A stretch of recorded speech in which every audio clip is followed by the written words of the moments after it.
Ini kematiannya bagaimana? Wajar atau enggak? Namun ke tangan mereka, dokter bilang sebentar bilang, wah ini mungkin jantung. Tapi yang jadi persoalan, kenapa dia mengeluarkan busa? Kasus Febri ini tadi, ini perang antar geng nih, gitu loh. Geng coklat sama coklat muda. Yang penting sih, kalau buat polisi, yang penting jam pisau sudah diamputasi. Kasus ini memang ujung-ujungnya juga nggak akan mengungkap banyak hal.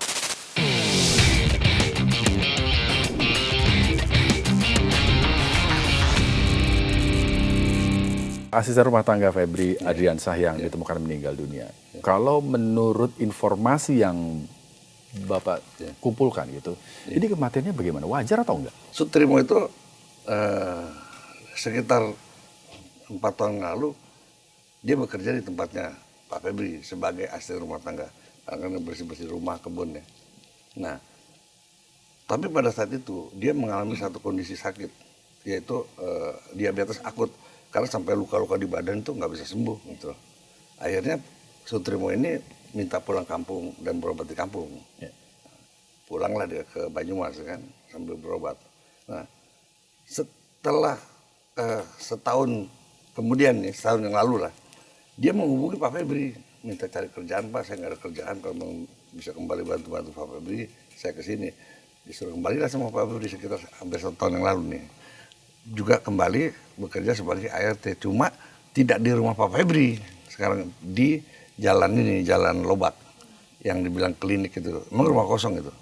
Dia kerjanya ya jaga rumah itu, bersih-bersih jaga rumah itu, rumah kosong ya, bekas klinik. Nah, seiring berjalannya waktu, dia ternyata di Jakarta tidak pernah berobat, tidak pernah menjaga sakitnya itu. Jadi muncul lagi sakit itu semakin parah. Dan menurut pengakuan beberapa, saya bicara dengan 2 orang ART-nya Pak Febri, memang dia terakhir-terakhir seringkali lemes, gitu loh.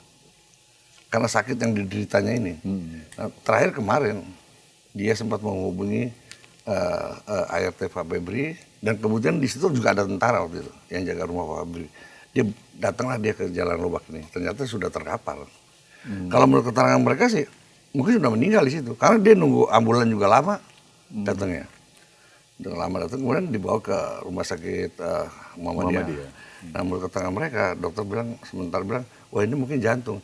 Tapi yang jadi persoalan, kenapa dia mengeluarkan busa gitu loh. Nah, itu dia. Nah, ini juga kalau saya tanya sama mereka-mereka yang menangani pertama kali, mereka juga bingung. Apakah dia salah minum obat atau apa? Itu belum. Mungkin kita perlu lihat nanti hasil otopsi dokter ya dari rumah sakit. Tapi kalau kita melihat pola hubungan antara Sutrimo dengan Febri, saya pikir sangat jauh sekali dia mengetahui atau dia menyimpan informasi tertentu ya tentang kasus yang sekarang sedang menimpa Pak Febri. Saya pikir itu jauh sekali. Jauh.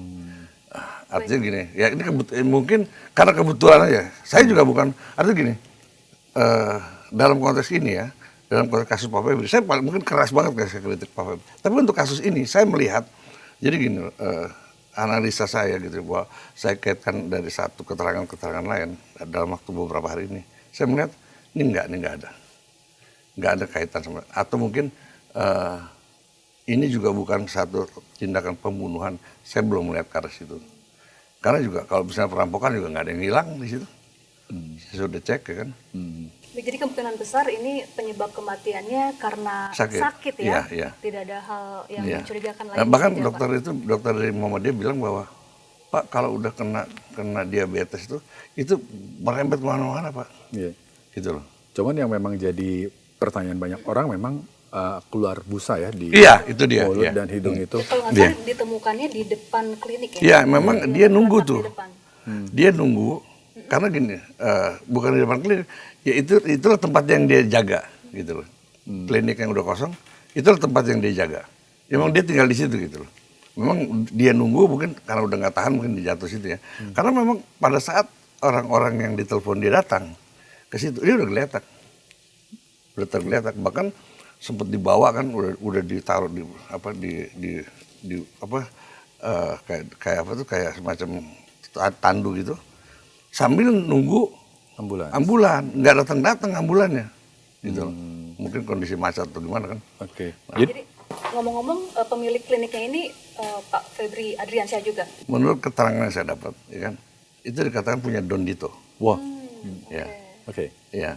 Jadi pastinya Sutrimo itu selama dia kembali ke Jakarta, dia tidak dia bekerja di rumahnya Febri enggak, Iya. yang di jalan apa sih? Lobak. Febri itu jalan Lobak ya, ya jalan Lobak ya. Dia tinggal di situ, dia di situ tinggal, rumah kosong. Kalau memang informasinya klinik itu punyanya Don Rito, kenapa harus menjaga Nah itu dia. klinik orang ya kosong ya, yang bukan milik Saya juga Febri Adriansyah? itu memang agak ada kejanggalan. Atau mungkin ketika dia minta pekerjaan dari Febri, mungkin diarahkan ke sana kali. Saya juga nggak begitu tahu. Tapi yang jelas posisi dia, ya kan, bekerja di situ. Gitu. Kalau ini rumahnya tempatnya Don Dito, berarti dia bekerja untuk Don Dito kan gitu. Jadi apa yang disampaikan Pak Rajasa tadi itu semacam menguatkan bahwa hubungan kedekatan seorang Febri Adriansyah Oh iya dan jelas. Don Rito ya? Iya jelas, itu jelas. Kalau itu jelas. Artinya dia punya kedekatan khusus lah. Ya. Ya, menarik sekali ya. Nah kemudian Pak Rajasa, kalau kita flashback sedikit dari kasus Febri Adriansyah ini, Bapak punya informasi bawah tanah apa nih Pak, kira-kira nih, yang belum diketahui informasinya ke publik? Ya kalau saya melihat gini, dari mulai penggeledahan, penggerebekan kafenya Pak Febri, ya kan, saya lebih melihat bahwa ini bukan dalam rangka kasus pengungkapan korupsi yang dilakukan oleh polisi. Kenapa saya katakan begitu? Karena tiba-tiba polisi mengalihkan, ya kan, kasus ini ke kejaksaan. Kalau memang ini mau mengungkap kasus korupsi, tentunya kan prestasi buat polisi. Iya. Tapi kemudian tiba-tiba diserahkan ke kejaksaan. Makanya saya melihat bahwa kasus Febri ini tadi ini perang antar geng nih, gitu loh. Geng coklat sama coklat muda, ya kan? Artinya gini, mereka saling coba mendahului ya. Karena apa? Karena kemarin pada saat Febri masih Jampisus, itu ada 2 kasus yang kedua-duanya itu diduga ada keterlibatan pihak polisi. Apa itu Pak? Kasus penangkapan asing, itu bandar bukan bandar sih, otak dari tambang ilegal emas di Kalimantan Barat. Bahkan di situ diduga ada keterlibatan Kapolda Kalbar, dan ada dugaan juga keterlibatan anak Kapolri di situ. Nah satu lagi kasus Samintan yang sebelumnya ditahan di KPK tapi lepas, tidak dijerat hukum, ditangkap sama kejaksaan, dibawa. Di situ ada juga keterlibatan Karyoto. Karena waktu pernyataan pada saat Samintan ditangkap, itu ada pernyataan dari penerangan Kejaksaan Agung bahwa mengatakan bahwa ini ada keterlibatan pejabat negara. Saya cek langsung, saya tanya, siapa pejabat negara? Dibilang Karyoto. Nah, ini manuver Jampisus ini membuat pihak kepolisian gerah. Ya.